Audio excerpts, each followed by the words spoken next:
Hello, folks. Welcome back to World War II TV. And we've got a few shows this week about Burma, one about Saipan as well. And we were talking about Churchill yesterday. We've got other things coming your way. But one of my great joys on this channel is when a regular viewer makes the leap to guest historian. And that is what Norma Graham has done. She is here to talk about Royal Canadian Air Force supply ops in Burma and beyond. So I'll bring her in now. Good afternoon, Norma. How are you today? Very well. Thank you, Paul. Thanks so much for letting me come on and talk about my Canadian boys. Well, we're more than happy to have you. And we're going to leap straight in today to the presentation. And folks, we're going to kind of hold off the questions to the end today. That doesn't mean you can't, put your comments in the sidebar and we'll save them for later. Basically, we're going to hand over to Norma to take us through this. I'm in charge of the PowerPoint. And your name dropping on your first slide, Norma. Oh, I could name drop. Anyway, yes, your fellow yesterday, Walter Reed, the gentleman that was on, remarked at one point how generous and sharing the historians that he was dealing with were, and how he was surprised at that. That's certainly my experience as well. And I can tell you that without the help of Mike Bechtold and Brad St. Croix, I would not have been able to do this project at all. They very generously shared information with me and resources. Well, so, they're top guys. And I'm with Brad. I'm out on the battlefields with Brad tomorrow. So I have never actually met Brad, although I'm just saying to you, Norma, it feels like I've met him because we've sat face to face opposite the screen a few times. But brilliant. Get your thank yous out of the way. So I'll hand over to you to take us through this incredible story. Okay, thank you. So it's a revelation to a lot of people, even those of us who are fairly well versed in the Canadian involvement in the Second World War, that Canadian Armed Forces personnel served in Southeast Asia. In fact, over 7,500 Canadians served in this theater. Next slide. Some were Army men, including some Canadian Chindits. One of the muleteers on Operation Longcloth was Roy Mackenzie from Sarnia, Ontario. Major George Faulkner, who's the gentleman in the middle, picture in the middle, was from Belleville, Ontario. And he was a medical officer on both Chindit expeditions. I talk about a bear for punishment. And the young fellow on the end, that was Captain Ian McPherson from Saskatchewan. He was an officer with the 7th Gurkha Rifles. And he served under Mad Mike Calvert in the 2nd Chindit mission.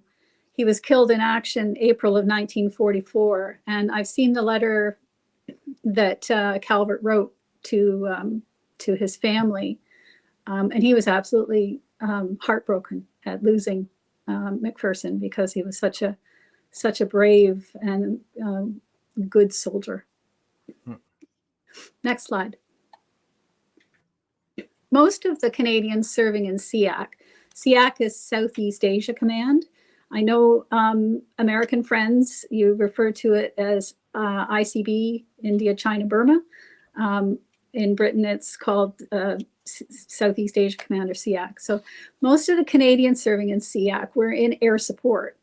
Many were in RAF squadrons. In fact, Canadians in the RAF outnumbered those in the RCAF throughout most of the war in Burma and India. For example, 2/3 of the aircrew in number 356 Liberator Squadron were Canadian. So if you want to know more about how so many Canadians ended up in the RAF, we can discuss it in the Q&A. It's kind of an interesting thing to explore about Canadians in the war generally. There were also RCAF reconnaissance and fighter squadrons, including 413 Squadron in Ceylon, which is now called Sri Lanka. The man they called the savior of Ceylon, in this picture, Canadian Len Birchall, was the first to report to the Japanese Navy approaching Ceylon, and his report, before he was shot down, put the island on high alert. So they were ready to fight back. The thing that Churchill feared most, the taking of Ceylon by the Japanese that would have closed the ring and prevented the Allies from accessing Persian Gulf oil, was prevented by a Canadian. Although Burchell was taken prisoner by the Japanese and suffered greatly in captivity, he did survive the war and lived to be 89 years old. Next slide. But today I'm going to tell you about one particular squadron that helped Slim and his 14th Army win the battle against the Japanese occupiers in 1945. 435 Chinthe Squadron. Next slide. Now, I'm going to give you a little bit of context. Some of you will, this will be old news, but I figure I better give you a little bit of the picture of what was going on. The situation was quite complex at the beginning of the war in 1939. The invasion of China by the Japanese in 1937 was being actively resisted by the Chinese nationalists under Chiang Kai-shek. America was sending men and lend-lease weapons and equipment up the Burma Road into Kunming in southwestern China to support them. Japan, therefore, had a strong motive to block the Burma Road. So it went from Rangoon, material like the Burma Road went from Rangoon up to Kunming. So you can see those on the map there. And that's a picture of part of the Burma Road. I wouldn't have driven up that for all the tea in China, so to speak. So yeah, they had a strong motive to block the road. Japan had a plan to create what it called the Greater East Asia Prosperity Sphere, which is a euphemism for taking over the entire region and exploiting its natural resources. They were specifically focused on countries that were currently colonies of Western nations, like Philippines, Dutch East Indies, Malaya, Burma, and Guam, but India was also in their sights. Britain was sadly unprepared for the Japanese aggression in Southeast Asia, depending on a much diminished naval presence to protect the key colony of Singapore. It fell to the Japanese in early February 1942. A few days later, Japanese troops crossed the border from Siam into Burma. Despite a brave defense, the enemy was too strong and numerous, and the tattered remnant of the British and Indian armies retreated to eastern India. Next slide, please. But there was one man who believed that the Japanese could and would be driven out once more, Lieutenant General William Slim. Slim would become commander of the 14th Army in 1943, appointed by Lord Louis Mountbatten. Rosie, quiet. Silly dog. Sorry. I'm doing it. Animals always want to join in when the presenters are cool. So Slim became commander of the 14th Army in 43, appointed by Lord Louis Mountbatten, Supreme Allied Commander of SEAC. The Japanese were planning a push into India in early 1944, known as Operation Ugo. And your show with David Allison on March 19th about the Battle of Sangshak at the beginning of Operation Ugo, I strongly suggest if anybody hasn't seen that, you go back and watch it because it will give you lots of context for this. So Slim knew about this in advance and decided he needed to meet the threat where his own supply lines would be shortest and the Japanese supply lines the most stretched. On the eastern India plains near Kohima and Imphal, in some vicious fighting in the spring and early summer of 1944, Slim's forces managed to do sufficient damage to the enemy that they retreated back into Burma. The tables had turned and the chase was on. The mountainous terrain, dense jungle, and the Japanese domination of what few road systems there were meant that air transport became mission critical. Slim knew that the only way his forces would be able to defeat the Japanese was to increase the air transport support to his troops. Due to the demands on the United States Army Air Force from China, their help could not be depended on. When the British and Indian armies began pursuing the enemy back into Burma, the RCAF was called upon by the Allied Air Commander-in-Chief to send squadrons to provide air transport of supplies. Despite the Canadian government's reluctance to commit any personnel to SEAC, 2 RCAF Dakota squadrons were formed in late 1944 to support this mission, 435 and 436 squadrons. So this quote from Slim's book, Defeat into Victory, everybody can read that for yourself, but just pointing out the absolute necessity of air transport for success to be an option in this theater. I want to talk a bit about the Canadian government's reluctance to send more personnel into SEAC. In the summer of 1944, the Government War Committee sent a delegation led by Air Vice Marshal L.F. Stevenson from the Canadian Air Liaison Mission to India to prepare for more active participation by the RCAF. But their report stated that the living conditions were not suitable and recommended that the RCAF not participate in Southeast Asia. The challenging climate, unsuitable for Northerners, in their opinion, and the difficulties of dealing with the Indian government were also cited. Now, if you're like me, you're going to look at those excuses, those reasons, and kind of give them the side eye, because it was wartime and living conditions never seemed to matter in other contexts. I mean, you know, living conditions in Italy were absolutely brutal. They didn't seem to be too concerned about that. And there were already plenty of Canadians in the region, though many of them were in the RAF, as I said. So what was behind this reluctance?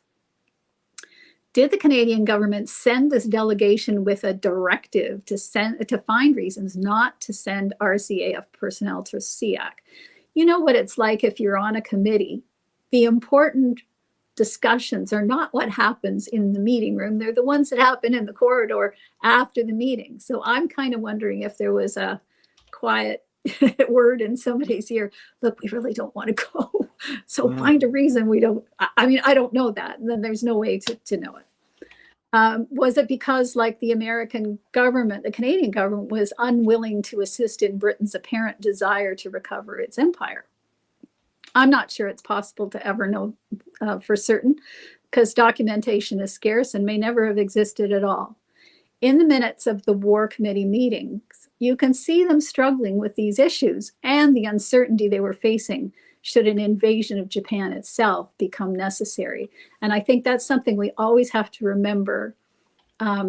Towards the end of the war, they didn't know, nobody knew if they were going to have to go into Japan and fight there. So a lot of the decisions that may seem a little, you know, irrational from our perspective now, at the time, it might have made a lot more sense thinking, okay, we've got to kind of limit our involvement in case later on we have to put together a force to go into Japan. Makes sense. But it's all academic, really, because while the delegation was still in India, 435 Squadron and 436 Squadron had already begun forming up. Air Command SEAC claimed that operations, this is a quote, operations depend entirely upon prompt arrivals of 435 and 436 RCAF transport squadrons. They were to become two of the 14 air supply squadrons that carried 90% of the supplies for Slim's army. Despite repeated attempts by the Canadian government to withdraw the RCAF squadrons, the men of 435 and 436 remained in the region and performed operations past BJ Day. Next slide. RCAF personnel for the new transport squadrons began to gather in Gujarat in India in October of 1944. Crews were recruited from disbanded reconnaissance squadrons from Canada's west coast and from the Transport Operational Training Unit in Comox, BC, as well as some Canadians from RAF crews already in Burma and India. Preparing for their arrival was frantic and frustrating, as recorded by Flight Lieutenant C.E.S. Ripley in 435 Squadron's Operations Record Book. And that Operations Record Book I got courtesy of Mike Bechtold. So I would, like I said, I couldn't have done this without Mike. So they got to Gujarat station. It was built as a fighter station in 1942, but it had never been used. And it was in a state of terrible disrepair. Building roofs had caved in. The buildings were infested with a variety of pests, including scorpions. Water had to be boiled at least 10 minutes before using, and sanitation facilities were rudimentary at best. But with typical Canadian resourcefulness and energy, the first arrivals at the base began setting the place to rights for the flight crews and ground crews who would be arriving soon to begin training for their mission. Now, you got to remember, and this is something I bang on about a lot, these boys had been raised in the Depression. A lot of them had been raised in, far away from cities and towns. A lot of them were prairie boys or Maritimers or whatever. They knew that you had to make do or do without. So they were, and this occurs to me in everything that I've read about Canadian forces of all kinds during the war. Resourcefulness was kind of their byword. They could figure something out no matter what the situation was. So despite faulty water pumps, bouts of tropical illness, lack of tools and equipment, and dirty petrol causing vehicle breakdowns, morale was pretty good. By the end of October 1944, there were about 350 men at Gujarat Base, led by Wing Commander Thomas P. Harnett. And that's him in the picture. He was from New Brunswick originally. And he fought in the Battle of Britain. So he'd been overseas quite a while. Cool. Before the end of the year, there were more than 500 men. They chose as their emblem the Chinthe, a stylized lion, sculptures of which guard temples in Burma and India. Next slide. The men were kept busy with training. The ground crews practiced assembling and loading supply containers. Flight crews in their workhorse Dakota aircraft practiced low-level flying, night flying, and supply drops. Dropping paratroopers within a designated area was added to their repertoire. It was a new skill. And the wireless operators were trained to be jump masters. They performed beautifully in exercises, and in late December of 44, the squadron was moved to Tulhal Air Base near Imphal, close to the India-Burma border. Training was over, and the vital work of supplying Slim's 14th Army was about to begin. And there you see them with a bunch of Gurkha paratroopers that they were going to drop in. Cool. Next slide. I want to take a moment here to appreciate the wonderful C-47 Dakota aircraft. And the one in that picture is the one that I got to fly in last summer at the the Canadian Warplane Heritage Museum in Hamilton. Am I allowed to be jealous? I've never been in a C-47. It's something else. Oh boy. You can see that when it's stopped like that, it's on a heck of a tilt, and it's like climbing a mountain to get up to your seat. But anyway, it was very cool. Wing Commander John Sproul, DFC, who flew for the RCAF in both the Falaise Gap battle and Operation Market, said of the Dakota, "A gentler aircraft has never been made. It is as reliable as a steamship, responds to the slightest pressure on the control column, and even without using the automatic pilot, it can be trimmed to such steadiness you can relax almost to sleep." Dakotas were extremely strong, and because of their exceptional stability, well suited to airdropping, although the squadrons had to remove the hatch doors in order to push the supplies out effectively. So they flew with no door. Next slide. So this map is courtesy of Mike. I found it. I was looking for a good map for this presentation online. I couldn't find anything, I finally found the perfect map. And then in tiny little letters along the side, I saw that it had been created by Mike Bechtold. So, Mike is the map guy. He's great. Anyway. When 435 Squadron arrived at Tulhal, and there's a little circle around Tulhal, so you can kind of see where it is. Once again, administrative staff found themselves scrambling to make the new home of 435 Squadron habitable. The crews spent their first night sleeping on the ground after a hearty dinner of K rations.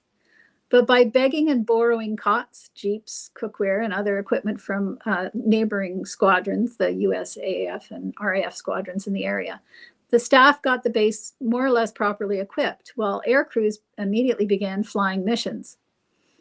Robert Farquharson, pilot with the squadron, wrote in his book, For Your Tomorrow, Canadians in the Burma Campaign, "The haste with which the squadron was thrown into operations underlines how urgently it was needed. We arrived at Tulhal on December 20th, and my logbook shows I flew 2 sorties the next day." Next slide. So this is a bit of an aside, but I think it's kind of cool. Talk about logistics. When 435 Squadron arrived at Tulhal, they found a runway made of a brilliant Canadian invention. Confronted with the challenge of creating airstrips in places of difficult terrain and climate, Brigadier Douglas H. Storms, he was a veteran of the Great War, and that picture of him is from then, but he signed up again in the Second War and joined the Royal Canadian Engineers. He worked with a team to develop bitumen-soaked hessian, or bit-hess. The material could be laid on the ground to provide a reasonably smooth and water-resistant landing strip for aircraft. 368 tons of the material were flown in from Calcutta to create the landing strip at Tulhal. As game-changing as bit-hess was, the pilots had to treat it with respect. A sign at the airstrip read, "Corner slowly, avoid fierce braking." So he had to be careful, but he actually patented bit-hess, or a form of bit-hess, in Canada in 1951. So it would have been used and still exists today in various forms. So it was quite an invention, and it was a real game changer for flying in the jungle. Brilliant. Next slide. In studying the operations records for the squadron, it is clear that the crews worked incredibly hard right from the beginning. The squadron was divided into 2 flights, A and B flight, each flying on alternate days. 18-hour days were not unusual, especially as Slim's 14th Army progressed further into Burma in pursuit of the retreating enemy. Each aircraft would fly from Tulhal with as much as 7,000 pounds of rations, fuel, ammunition, and other supplies on board to drop zones and landing zones.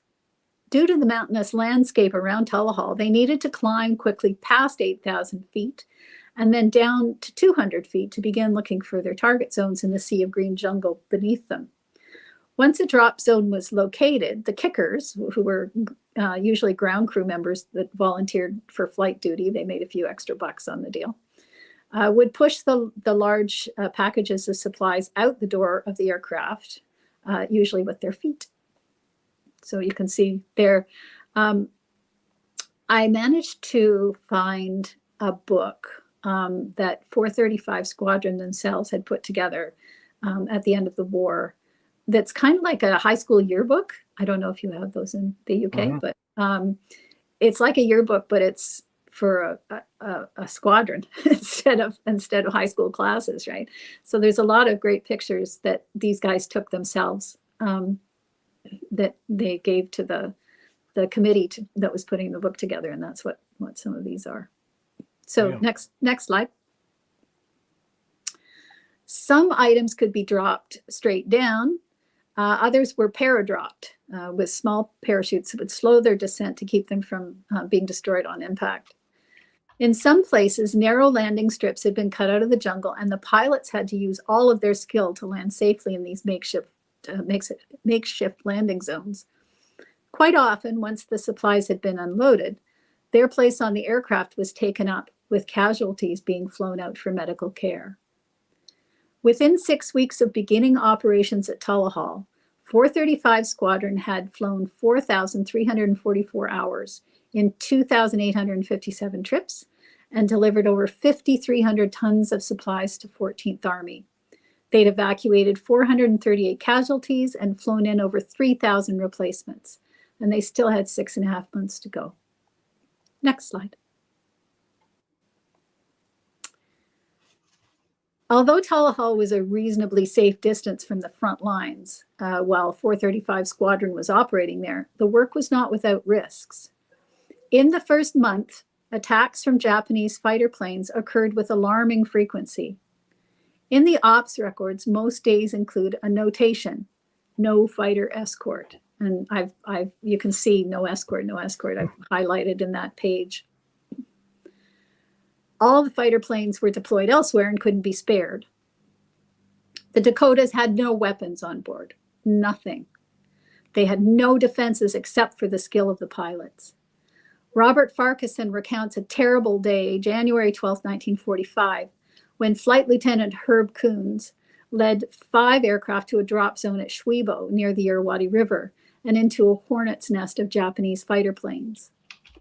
Herb warned, this is a quote from his book, Herb warned the other aircraft in the circuit and then took the only defensive measure a Dakota can take. He got down on the deck, that is, he got down to a low altitude to protect his belly and prepared to outguess and outturn the attacker. From the Astrodome, the wireless operator called out the range, and at the moment he judged the Japanese pilot was locked on, he yelled, "Now!" Herb slewed the aircraft around in the sharpest, flattest turn he could manage. The Japanese pilot, unable to turn in time, screamed past and made a smart stall turn and came again. Again, the wireless operator shouted, "Now!" And Herb again turned into the attack and eluded his attacker. 4 times they played this deadly game. The Japanese pilot was out of ammunition and turned away. Despite damage to the Dakota and 1 crewman grievously wounded, Coons made it back to base. Other aircraft in the squadron that day were not so fortunate. Ken Ramsey and his crew were attacked with no warning, and their Dakota crashed and burned. 5 crew members were killed. 2 other aircraft were attacked. 1 crash landed and 1 crewman died. The other made it back to base. Robert Farquharson recalls, "For the squadron as a whole, this January 12th encounter with the enemy was a rude and abrupt awakening to the reality of war. 6 squadron members had been killed, 5 wounded, 2 aircraft shot down, and 1 badly damaged. The effect of this combat shock, though, was not to intimidate the squadron, but rather the opposite. They were now determined to show this foe defiance by putting all the arms and ammunition they could into the hands of the frontline troops. 435 had found its motto, Certi Provehendi, determined to deliver." The major in charge of ground defenses at Shwibo, who witnessed the attack near the drop zone, wrote in a note to 435 Squadron, "It was terrible to watch. Your boys had been supplying us for several weeks. They made a damn good job of it, and we'd come to feel like they were our special friends." During the rest of January, 435 Squadron had to continue flying supplies near the Irrawaddy bridgehead, encountering a great deal of anti-aircraft fire. The commanding officer of the 9th Gurkha Rifles sent a message of appreciation for the crews, quote, "who continued their dropping despite the enemy action they encountered. Their efforts were greatly appreciated by all ranks."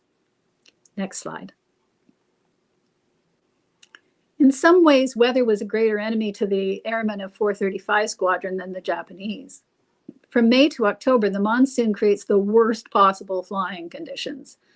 The men of the squadron joked that the weather report was 10/10 cloud with intermingled mountaintops. But the danger was terrifyingly real. Huge black cumulonimbus or CUNIM clouds obscured visibility. Pelting rain, high winds, unpredictable air turbulence meant that even the solid and reliable Dakotas became hard to control. It took every ounce of the pilot's strength and vigilance to keep the aircraft on a safe flight path. Trying to locate drop zones and landing zones was nearly impossible. Picking a path around the worst parts of a storm used extra fuel, and there was always a danger of running out on the return journey. But the men of 435 Squadron kept flying and kept delivering. They had to. Part of Slim's strategy to defeat the Japanese was to continue the fight during the monsoon rather than waiting it out. The frontline troops needed food, ammunition, replacement parts, and medical supplies. Casualties needed to be evacuated to hospitals. Next slide. Robert Farquharson of 435 Squadron recalls his own battle with the monsoon. He says, "We met a solid bank of dark cloud along our flight path. The rolling cloud darkened, the hole closed behind us, and rain pelted down so thick the windshield wipers were useless. The sky darkened to blackness, and the aircraft pitched and rolled uncontrollably. A vicious wind caught us and threw us upward. How high, I cannot say. Then just as suddenly, a downdraft seized us and plunged us towards the mountains below. Chaz Swift, my RAF co-pilot, and I, our feet braced against the instrument panel, were both struggling to pull the wheel back. It was absolutely immovable, as if it were welded. Finally, the Dakota yielded to the wheel. We could do nothing but climb straight ahead into the cloud and pray there were no mountains in the way. It's difficult to imagine experiencing that terror and helplessness and then continuing to the drop zone, delivering to the waiting troops, flying back to base, and doing it all again. Their courage was astonishing. Next slide. Some crews were less fortunate in their conflict with the Monsoon, however. On June 21st, 1945, Dakota KN-563 was carrying ammunition to a drop zone on the Irrawaddy River in northern Burma. It disappeared in the jungle on the return trip. Despite several attempts by other flight crews to locate the missing aircraft, it was not found for almost 50 years. Among some aircraft wreckage in the jungle, a watch belonging to one of the crew, William Kyle, was found by a hunter and brought to a missionary. From there, it was passed on to the Commonwealth War Graves Commission, then to Veterans Affairs Canada. In 1996, a team of investigators, including several members of the Canadian Armed Forces, visited the crash site to ascertain that it was, in fact, KN-563. One wing was found 3 kilometers from the crash site, suggesting it had been torn off before the crash occurred. In February 1997, a ceremony was held at Takian War Cemetery in Burma. Family members and wartime members of the squadron attended, as well as Lawrence Macaulay, Secretary of State for Veterans, who delivered a poignant farewell. There's a link in today's show notes to an excellent documentary from the National Film Board of Canada. Thank you, Woody, for putting that there. It's about KN-563, and I encourage you to watch it. It will bring my presentation to life, and it's brilliant. It's really well done. And if Lydia Jane is watching, it's narrated by Christopher Plummer, so she'll like that. Oh. Okay, next one. Now, it wasn't all work for the air and ground crews of 435 Squadron. The RCAF had learned by this point that success in their mission depended upon keeping morale high. But how do you provide rest and relaxation to a bunch of Canadians in the middle of a jungle? No pubs, no girls, no hockey. How do you keep morale up when a letter from home takes 3 months to arrive? Again, the resourcefulness of these men came to the rescue. Remember, they were guys who'd been raised in the Depression, so they'd learned to make do. Within days, they had hammocks strung up. Some created showers from 5-gallon cans on bamboo poles, or bathtubs made from Spitfire drop tanks with the tops cut off. Once they got their living arrangements sorted, they began developing recreational facilities at the base. They built a swimming hole, a badminton court, a baseball diamond, a gym, a movie theater, and even a pub called Duffy's Tavern. Ingenuity and inventiveness gave them a pretty good quality of life despite the remoteness of their position. They also learned about local culture, hosted a group of dancers from Manipur demonstrating their art. And you can see the picture on the lower left corner there is the dancers. There was even a visit by British entertainer George Formby in the top left corner. As if the jungle wasn't bad enough, they've got to endure George Formby. Good grief. I know, right? Poor guys. It was probably a nice change from, whatever else they were doing. But I just to interrupt. I know Vera Lynn was always referred to as the force's sweetheart, but my granddad always said the war was bad enough without bloody Vera Lynn. He was one of the few who didn't like Vera Lynn. But anyway. Anyway, being based at Tulhal gave these Canadian boys from farms and small towns an opportunity to see this part of the world, and they used their time off to visit the surrounding region and take in the sights. Next slide. The importance of the work that RCAF and other air delivery squadrons performed in Burma cannot be overestimated. Without their determination and courage, Slim's army could not have achieved superiority over the enemy and the suffering of troops on the ground would have been worse by far. Moreover, beginning in early June, and this is quite interesting, I think, the RCAF squadrons started delivering humanitarian aid to the people of Burma, alleviating starvation brought on by war. We often hear Operation Manna spoken about, where Lancasters delivered food to the starving Dutch civilians in the weeks before the end of the war, but 435 Squadron did the same in Burma for months. In total, 435 Squadron flew almost 30,000 operational hours, delivering over 27,000 tons of cargo and transporting 15,000 passengers and wounded. The squadron averaged more than the intensive flying rates for their aircraft, despite some of the worst conditions in the world and inadequate facilities for repair and maintenance. So, next slide. The cost was bitter. In 435 Squadron alone, 18 men were killed by enemy fire or by dangerous weather in 8 months of operations.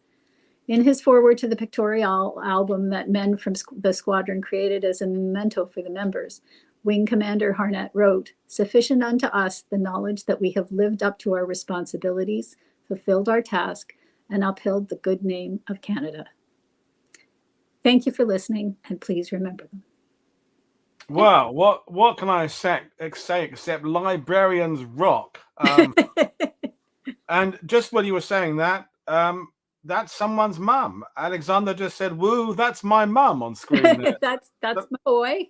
That's pretty cool. Yeah, that's so. Yeah, there you are. That's your son is watching you and listening and learning. So great stuff, Norma. What a fantastic presentation. Well, we have a few questions for you. So I'll do them in kind of any order they came into. So one of the ones Kevin gets, fellow viewer to guest historian, in the course of your research, what fact or rabbit hole really caught your interest or took you by surprise regarding 435 Squadron? The thing that kind of really caught me was how the Canadian government not only tried to prevent them from going, even though they were already forming up. I mean, that the committee that was supposed to be potentially figuring out reasons for them not to go, hadn't even come back from India yet when they were starting to form up. So that really interested me. And I had to go and chase down extra information at the university library to try and unpick that, because it seems the British Air Command was just not paying any attention to the Canadians bleating about we don't want them to go, and that's sort of part of a whole tension that existed between the Canadian government and the British government, the Canadian High Command and the British High Command. There was always seemed to be conflict there, like who's going to go where and who's going to call the shots. In this case, there was no doubt that they were desperately needed. They were absolutely desperately needed. So this wasn't a place where the Canadian government should have clammed up, shut up and sent them. But there were other situations, of course, where, the British were trying to order the Canadians around, and the Canadians were having it. So, there was the famous conflict between Currar and Montgomery being a classic example, which could be the subject of your second presentation a few weeks time. Now you've got the first one under your belt. It's do a James Holland, do a John McManus, come back every few weeks. Do you think generally though that this aspect with the transport in Burma was maybe there was a feeling in Canada generally that they're just spreading themselves too thin, stretching themselves over too many theatres and too many places, because it has to be said, Canada was punching above its weight in the terms of how many theatres you send people to. You said it yourself. So, there's a sort of you think there was you've already addressed this, but there's just a feeling that we can't be everywhere. Yeah, that doesn't actually come up in the minutes of the War Committee meetings. It's more, they sort of talk around it. Right. And I think they're concerned about what was still coming because they didn't have the advantage of hindsight that we do. Seemed to be of greater importance than worrying about spreading ourselves too thin. Okay. But you know, it's reasonable that that might be part of it. I had a great discussion actually with Mike and Brad and Alex Fitzblack about, you know, what do you guys think? It's so nice when you have historian friends you can pester and get it, you know, get a conversation going about it. But yeah, no, it's that's we're blessed that we've got so many people that have that same kind of level of interest. So we'll do a few more questions if you don't mind. So Rick Green asked right at the beginning about the use of daisy cutter bombs in terms of building airstrips, but you know, the various airstrips they're using.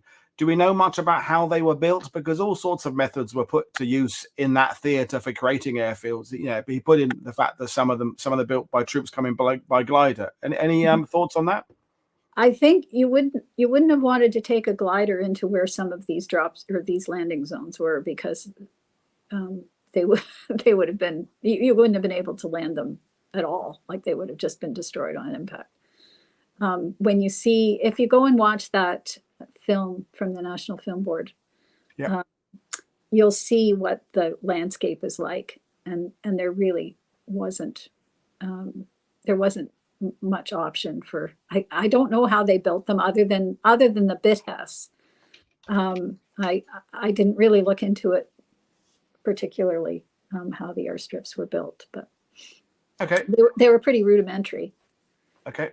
Thanks. Well, we'll move on to other ones. Plenty of them coming. And Peter O'Connell is saying, how badly were 435 personnel affected by tropical diseases endemic to the region? At the beginning, quite badly. They got better over time. There was a lot of malaria. There was dysentery, all the usual sorts of problems that are faced by men in the jungle. But they seemed to, they had medical staff there that made sure that there was healthcare on site for most things, and that there was the rules were followed as far as, you know, sanitation and making sure your water supply was good and so on. And they had mosquito nets and so on. So, I mean, there was more of it at the beginning. It seemed to ease up as time went on. Okay, thank you. James Murphy asked earlier on about the Japanese aircraft that were buzzing them and attacking the C-47. Do we know where they were coming from? No, I don't know. But okay. I don't know. Sorry. Well, none of us know it all. I mean, for goodness sake, you've cut that. No, that's no problem. From the sky, let's just say the sky and Japanese bases, and that'll do. We've got that one done. That's the thing about questions. Sometimes we just don't know the answers. James, if I can find it, I'll let you know. Okay. So we've got a couple of just kind of comments, really. So Darren Little, who we all know has grandfathers all over the place, he just wants to say a cracking presentation by Norma. Very, very well done indeed. Thoroughly enjoying it. Shows what my great uncle may well have done as well with his unit in Burma. Thank you, Woody, for hosting it. All the best.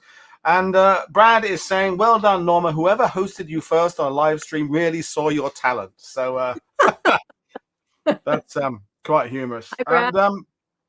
And a comment from James McNeil, and this is a really good one. This has to be one of the Duke campaigns from all corners of our erstwhile empire in Slim's 14th Army and RCAF supplying them. It is a good indication and an example, Norma, of just all the nations coming together that you particularly get in that theatre. And you know, I know you watch the channel, and I know you're one of those people that really wants to make sure everybody's role and every nation's role is covered, and you said that at the beginning. But you know, from your research, I'm assuming you think there are still more stories from that theater involving other nations, other peoples that need telling. Oh, so many. Yeah, it's a very rich vein to tap. I think of largely because, I mean, they say Burma is the forgotten war, and the Canadians in Burma are even more forgotten, if that's a thing. That, you know, Canadians have no idea you know, most Canadians have no idea that our guys were even over there, you know, in any capacity. So yeah, there's lots there. I'm definitely going to be doing more stuff. And I did post, some of you probably saw it, a thread on April 4th about Len Birchall. Yeah. There's a really great talk that he did that you can watch on YouTube when he was quite elderly, about leadership, which it's definitely worth watching. So yeah, all kinds of stories there. I'm trying to find out more about Roy McKenzie, the muleteer Chindit.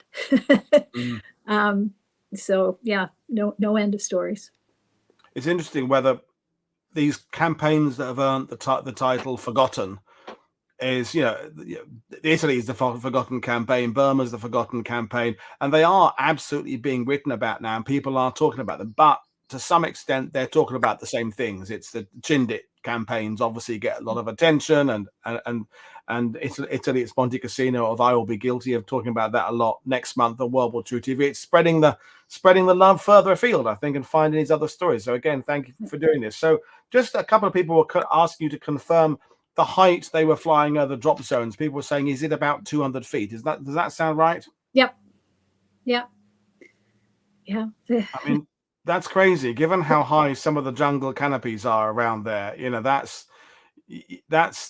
where they're dropping to aren't massive necessarily, you know, massive great openings. You've got trees around them. It's incredible flying. But yeah, they were amazing pilots. They really were, like the skill and the fact that there were 18 deaths in 9.5 months basically it attests to how skilled they were as pilots. Yeah.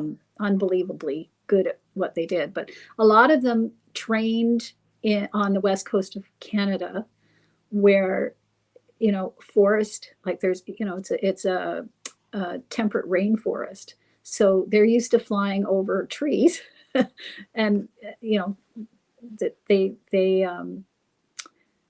used to difficult flying conditions.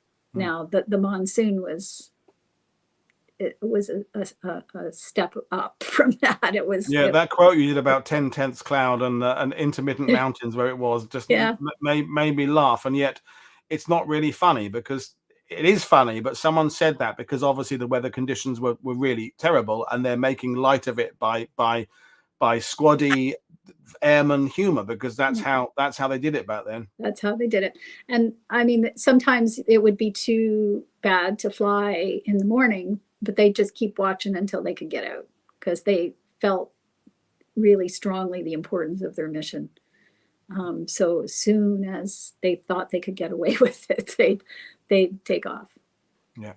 Which brings us to the next question. Gary Cushing is asking about how easy was it to recruit pilots with experience, or were many just willing to take the risks involved? I mean, someone said in the sidebar earlier that some of these were sort of spare surplus pilots. So do you have an understanding of where that they particularly came from, or was it all over? Well, as I said, there were quite a few that were like when after Pearl Harbor, Canada was very concerned about our west coast, because it's, you know, just across the ocean from Japan, and so there was a lot of reconnaissance flying on the west coast. As Japan's sphere of influence started to shrink towards the end of the war, as they were sort of drawing back, that became less important. So a lot of these guys were they ended up in SEAC. Okay. So yeah, some of them, there was actually a lot of pilots that had trained with the RAF and were, you know, ended up in the RAF, but they had trained with the RAF, and their wing commander for the squadron was, as I said, a Battle of Britain veteran as well. So they knew from flying, these boys. they knew what they were doing. Well, brilliant. We got a question from the Great Dominion. Did Norma get a chance to meet Robert Farquharson before he passed in 2021? No, I didn't know anything about this at all until last September at We Have Waste Fest. You mean some kind of bug bit you, and then you got a need to research something? I mean, like that's ever happened before? We have waste. I mean, that never happens. He said sarcastically. I was lurking around Peter Caddick Adams and Stephen Prince. They were having a chat, and I was sort of, leaning and trying to sort of eavesdrop, because sometimes you can learn stuff if you eavesdrop on the great and the good. That's why I never leave the green room. I don't want to miss anything. I barely go to the toilet. I barely do anything because I don't want to miss anything. I don't want to miss any of these incredible little groupings of historians just getting stuff out there and discussing theories. It's fantastic. I was wearing this T-shirt at the time, and Stephen Prince very kindly and politely turned to me and he said, "Did you know the RCAF was in Burma?" And I said, "They were?" And Rob Lyman walked in, and I turned and said, "Rob, did you know that the Canadians were in Burma?" He said, "Well, yeah." Like, of course. "Why didn't you tell me?" Anyway, so that's how it all started. And here we are. So I didn't get a chance to meet him. I'm glad he lived to a ripe old age, because his book on the Canadians in Burma is absolutely a foundational work for the topic. Yeah. And there's a comment from Christopher is saying, "My Uncle Bill kicked the cargo out of a Dakota in Burma. He said it helped to imagine he was kicking his CO in the butt." That's a nice little insight into the motivations for crews there. Which is rather humorous. They also got a couple of bucks extra, because it was riskier than staying on the ground, obviously. So if they would go up on a flight and be kickers, they got a little extra in their pay packet. Brilliant. Thank you. And then Peter O'Connell is asking about the U.S. Army Air Force supply trains, and it's obviously we Brits and Commonwealth Duke people call it the Dakota, the DC-3. The Americans call it the C-47. Is there a cross? Do the Americans and Canadians and Brits share spares and share parts in that theater? They sure did. They had to. I mean, considering how far they were from supply depots, and they also they shared everything. Anything they had, they shared. It was amazing. And they also had to just jerry rig and figure it out, and baling twine and chewing gum. Well, you said that yourself, that kind of resourcefulness that maybe people like me who aren't Canadian think of as a Canadian kind of quality, but most cliches have an element of truth, and I'm assuming that there is a lot of kind of outdoor make do aspect to Canada because of the climate, because of the range of places you can live in, and the distances between places. People have to be naturally kind of inventive and resourceful to keep stuff working, and I'm guessing that helped a lot in that theater. Yeah, for sure. And I mean, as I said, the Depression. The Depression was more severe in Canada than most countries, and it lasted longer because we were so much a resource-based economy. And when the market dropped out of the, for those things, it crashed us really bad. In 1933, the unemployment rate was 30%, and it really didn't get much better. So that's why we had a completely volunteer, for up until the very last little bit of the war. We had a completely volunteer force, like Army, Air Force. And don't you go on about it all the time, because you're very proud of it. But the fact is, these guys, it was a steady paycheck. And the first in their adult lives in a lot of cases. And it's why you get the Regina Rifles and the South Saskatchewan Regiment and the Calgary Highlanders. They could make a few bucks joining the local militia, and then they ended up going to war. But it was steady pay. And, absolutely. and that meant so much. Something we should talk about on the channel, the motivations for why people joined up from different parts of the world, because we throw this sort of idea that it's patriotism and pride, and obviously that's part of it. That's part of it. But there's all these other reasons, economic and social and peer pressure and a sense of adventure and desperation and poverty. I mean, the list of reasons why people enlist in the various armies is endless, and I think it'd be worth discussing. But we've got one more specific question, which I hope it means something to you, because it means nothing to me. So Great Dominion is saying, can Norma talk about the famous brick bombing incident? I don't remember the details.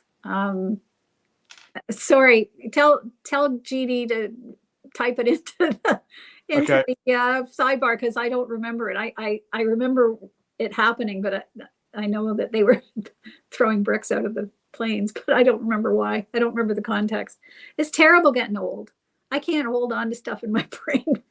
Well, people think I know stuff, and it's just a parlor trick. I don't know much at all. I have notes out. I have Wikipedia open when I'm hosting these things. I don't know everything. No one knows everything. Even James Holland gets things wrong occasionally. It's only human. Yeah. And anyway, so well, let's plan another appearance, because your opening gambit was absolutely fantastic, Norma. You've shed light on something that none of us knew very much about. And thank you everybody for your questions. Are you going to come back, Norma? And it wasn't as bad as you were nervous, but it was all right, wasn't it? It was fun. Yeah, fine. It was just like talking to you in the green room, having a beer. Yeah. Well, brilliant. So, folks, we've got 2 more shows coming your way tomorrow. 8 o'clock UK time, we're going off to Saipan to hear some oral histories. And then later in the day, we're going off to Burma again to talk about other things. So lots more coming your way. So thank you, Norma. Thank you, everybody, for your questions. I'll see you all tomorrow. And this is World War II TV saying enjoy the rest of your day. Cheers, everybody. Bye. Thank you.